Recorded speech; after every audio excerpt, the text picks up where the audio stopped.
nada me atormenta. En las manos de Él, dependiendo completamente de sus fuerzas. Al futuro no temeré, al amparo de Dios me siento bien seguro. En las manos de Él no hay problemas que me hagan sentir en apuros. Cuida de mí como las niñas de sus ojos. Cuida de mí. Jehová te bendiga y te guarde. Jehová haga resplandecer su rostro sobre ti y tenga de ti misericordia.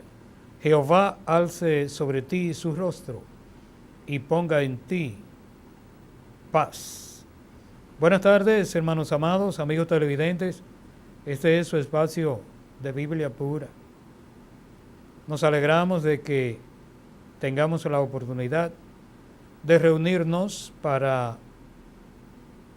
como iglesia para compartir la comunión del Señor.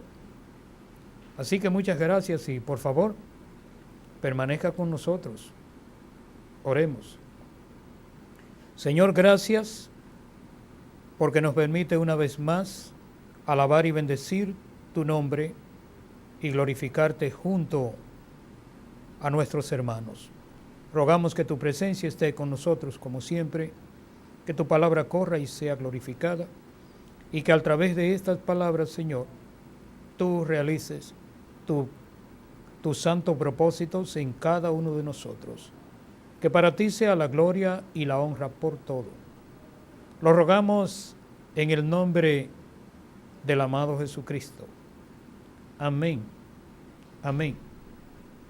A todos los alfolíes del Señor, bienvenidos a participar de Biblia pura. Iglesia del Señor, Pablo habla sabiamente de la consolación de las Escrituras. Y es que cuando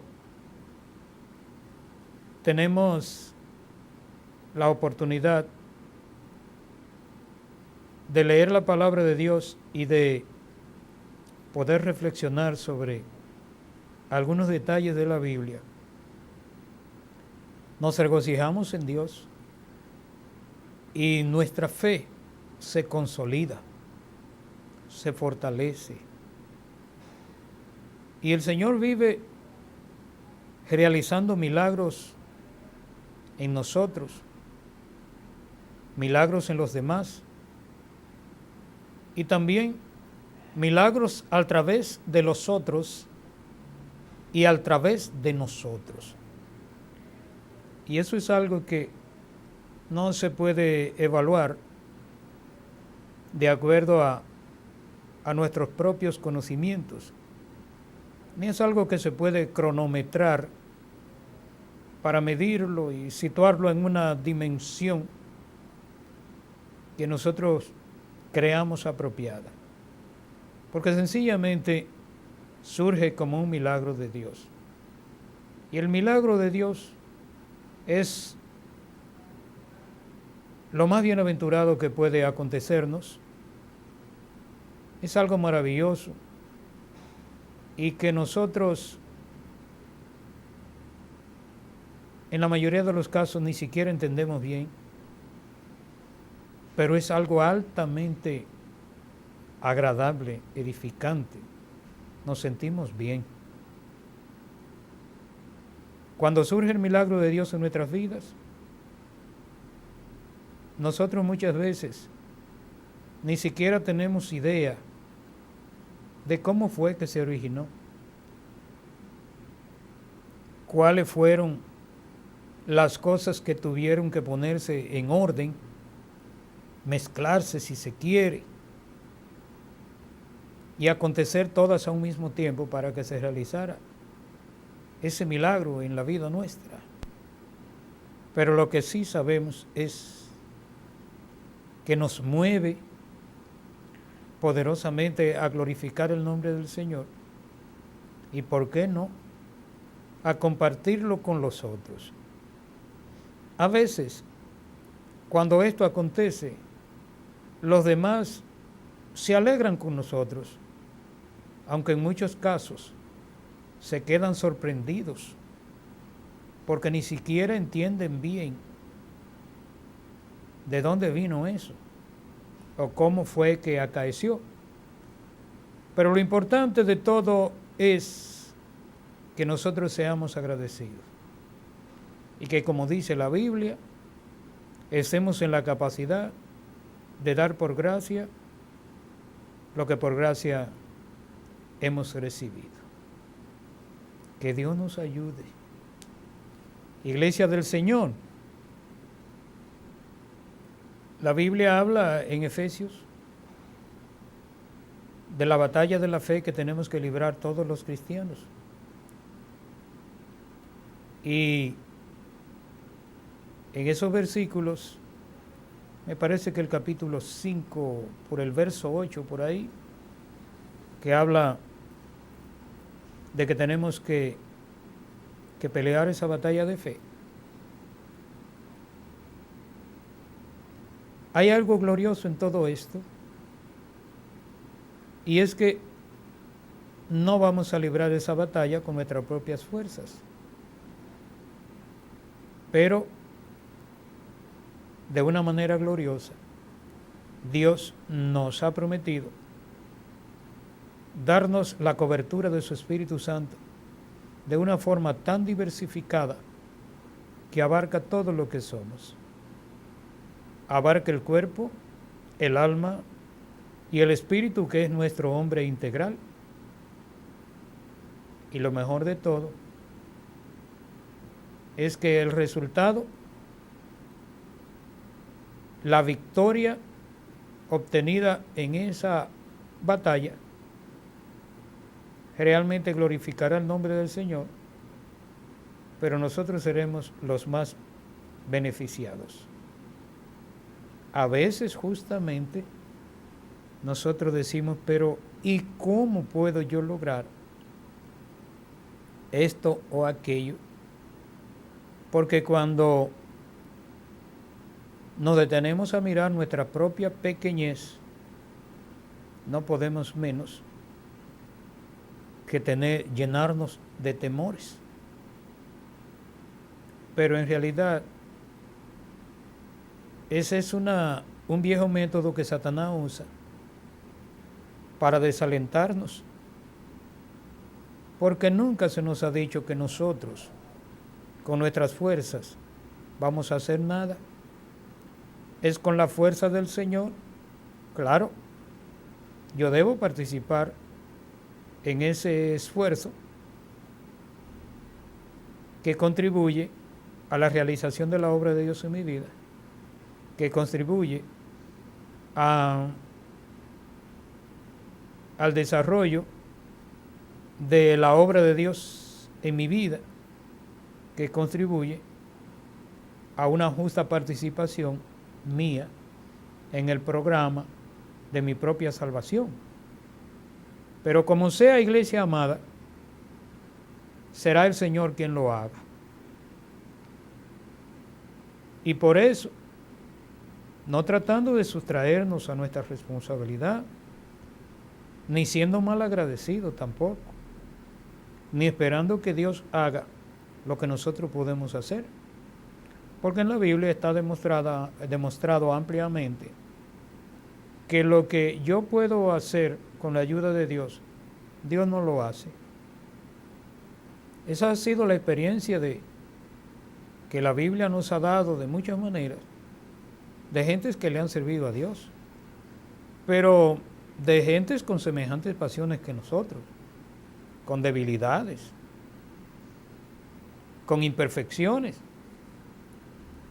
y que han tenido que batallar cuerpo a cuerpo, claro, con la ayuda de Dios, contra la pena, la vergüenza, la aflicción, el desánimo, el desamor, la ingratitud de los demás y tantas cosas que Satanás ha inventado. Porque la Biblia dice que Satanás es el papá de la mentira. Pero no es solamente el papá de la mentira. Todo lo que el diablo inventa es malo y es para dañarnos de alguna manera. Por eso cuando el cristiano, de una forma ingenua, negocia con Satanás, sencillamente debe entender que el que hace eso va a perder por lo menos parte de su libertad en Dios. Tan pronto nosotros permitimos la invitación maliciosa del diablo para que entremos dentro de su terreno, o la invitación malsana de Satanás para que le permitamos entrar en su terreno, entrar en nuestro terreno, automáticamente estamos vendiendo parte de nuestra libertad en Dios, porque Satanás nunca da nada por nada. Eso es un asunto que Satanás es nuestro enemigo, así es que la Biblia lo determina. Y por eso cada consejo de la palabra de Dios nos es dado de una manera franca, de una manera ampliamente comprensible, sencilla, práctica, aplicable, para que no haya razón de que nosotros aleguemos la ignorancia de que no entendimos, de que no pudimos realizar esto o aquello porque nosotros no entendimos eso. Debemos dar mucha gloria a Dios, porque en el sistema humano los hombres han inventado interpretar la palabra de Dios para luego aplicarla a su antojo. Debo recordarle, amada iglesia, que el intérprete de la palabra de Dios es inexistente en la Biblia. En el Nuevo Testamento, en sus aproximadamente 8,000 versículos, no hay nada parecido a eso. Ciertamente, aquellas cosas que nosotros necesitaríamos que se nos interpretaran, para eso Dios nos ha dado un medio auxiliar muy especial. Lo único que se interpreta en la Biblia, en el Nuevo Testamento, son las lenguas del Señor. Y la Biblia dice que hay un don que se llama la interpretación de las lenguas. Después de esto, no hay nada más. Y el asunto de envolver nuestras experiencias espirituales en una nebulosa de misterios es algo que lo ha usado Satanás, instrumentalizando el pensamiento y la expresión de algunos hombres y mujeres, sencillamente para entretenernos y manejarnos, convertirnos en un número y hacer con nosotros lo que a ellos les parezca. Pero realmente no hay tal cosa. La Biblia dice que cosas que ojo no vio, ni oído oyó, ni han subido en corazón de hombre, son las que Dios ha preparado para los que le aman. Pero Dios nos las reveló a nosotros por el Espíritu. Cuando algo es revelado, no tiene nada de misterio. Era misterioso hasta que usted le explicaron cómo era, se lo revelaron, pero después que ya se lo revelaron, sencillamente, valga la redundancia, ya es una revelación, ya es algo que usted lo puede manejar, que usted lo acepta o lo rechaza, ese es su asunto, pero no puede alegar la ignorancia de que no sabe, de que no se le informó, porque no es así. Y por eso, iglesia amada, desde el Antiguo Testamento, hubieron gentes que tuvieron una comunión tan tan perfecta en el Señor, que hubo un profeta, que no recuerdo bien quién era, que dijo una vez: Jehová no va a hacer nada o no hará nada que no se lo revele a sus santos los profetas. Este hombre sabía que dependiendo del grado de comunión que tuviera ese hombre de Dios, ese ministro de Dios, el profeta, iba a tener la bendición de que Dios lo tomara en cuenta para revelarle cualquier cosa que Dios fuera a realizar. Claro, volvemos a repetir, dependiendo de un grado de comunión que fuera real, que fuera auténtico y que no tuviera ningún tipo de cosa que se convirtiera en aislante entre ese hombre de Dios y el Señor. Que fuera un tipo de comunión que no tuviera ningún tipo de impedimento. Y por eso, qué bueno, el Salmo 24, creo que el verso primero, nos dice que la comunión íntima de Jehová es para aquellos que le temen y que a ellos Él les va a revelar su pacto o sus pactos. O sea, sencillamente el salmista está diciendo que con el hombre y la mujer de comunión, Dios tiene un tipo de afinidad tan grande que le va a revelar sus negocios, lo que Él trata, tanto con esa persona como con los demás. La comunión de Jehová, la comunión íntima de Jehová es con los que le temen y Él les va a revelar sus pactos. Por eso, Iglesia del Señor, cada consejo de la palabra de Dios debe ser estimado por nosotros como un bien inapreciable, como algo que,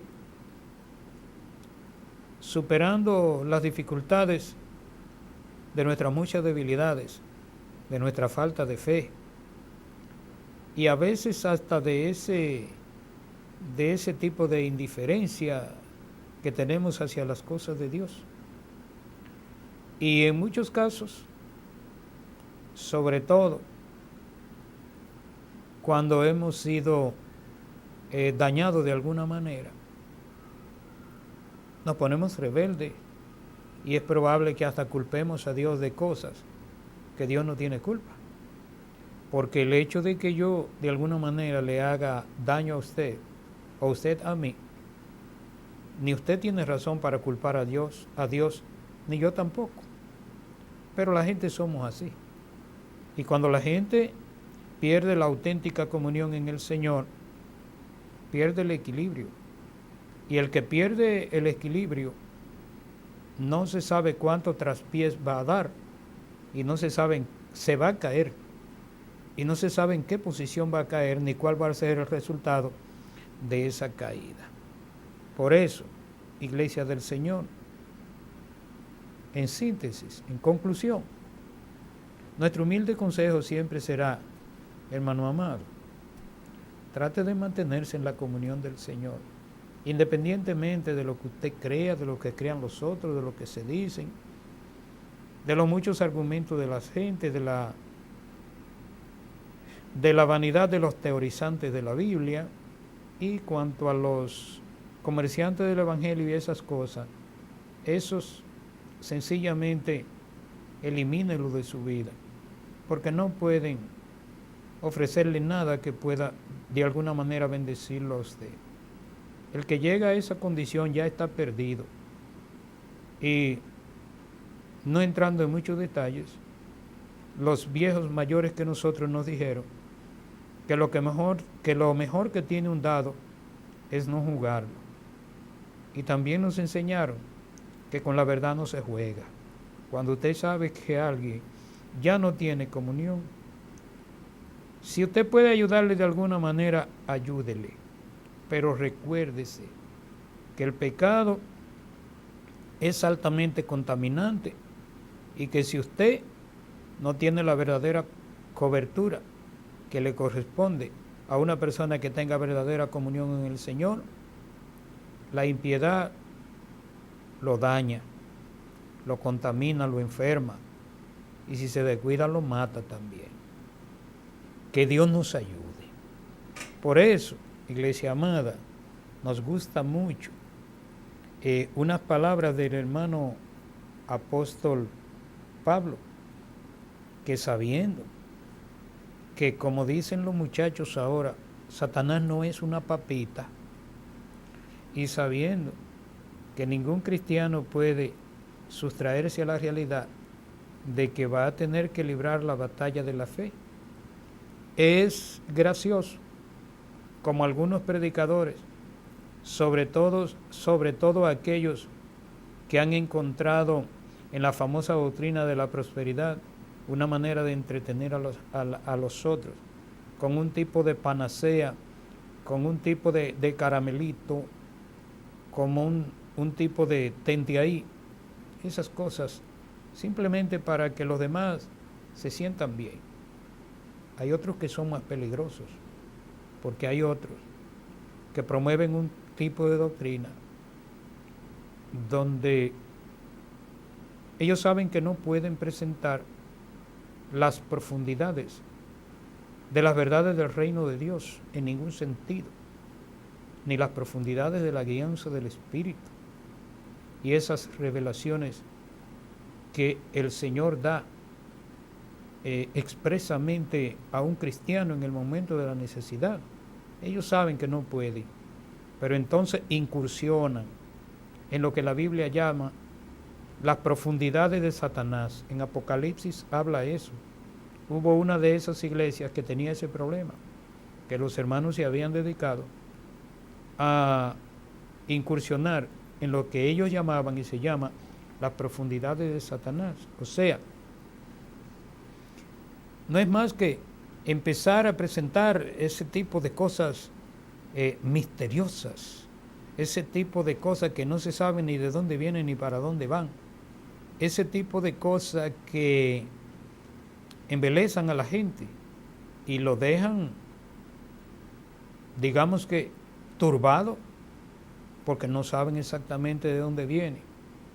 Ese tipo de fetichismo ha sido un tipo de amenaza permanente en la iglesia.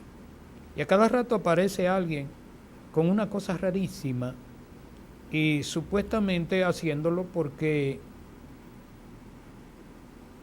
algunos no saben por qué lo hacen, ni siquiera dicen. Otros dicen que el Señor le dijo eso. Pero una serie de cosas que aunque la Biblia, óigame, la Biblia no tiene orden de culto. La Biblia no dice que en un culto para el Señor se cante primero, se predique después, se predique primero, se cante después, se ore después, se ore parado, se ore de rodillas, se levante la mano, se ponga de cabeza. La Biblia no dice.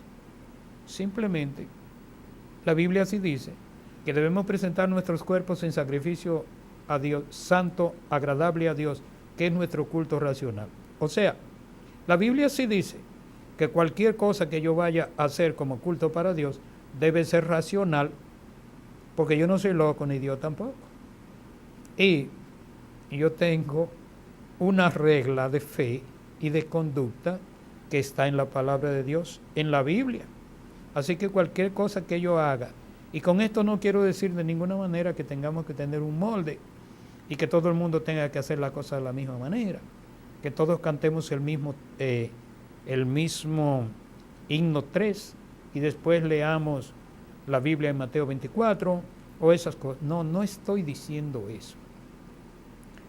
Porque la Biblia dice con toda claridad que Dios nos ha llamado a libertad, solamente que no usemos esa libertad como ocasión para la carne. Eso es lo peligroso de eso. Pero hay gente que quieren hacer un tipo de programa que entretenga a las gentes y sobre todo que los condicione para que esa gente obedezcan a lo que ellos dicen. Eso iglesia del Señor, no proviene de Dios. Eso es una cosa que tradicionalmente lo han usado los brujos, los medium y los que bregan con demonios. Porque nosotros como iglesia no nos interesa lo que Satanás haga o deje de hacer. Y por eso consideramos un grave error cuando nos reunimos en la iglesia y alguien va a testificar y en lugar de darle gloria a Dios por lo que ha pasado y decir las cosas del Señor, lo que empieza a decir es todo lo que él sabe o cree que sabe con relación a los misterios de Satanás.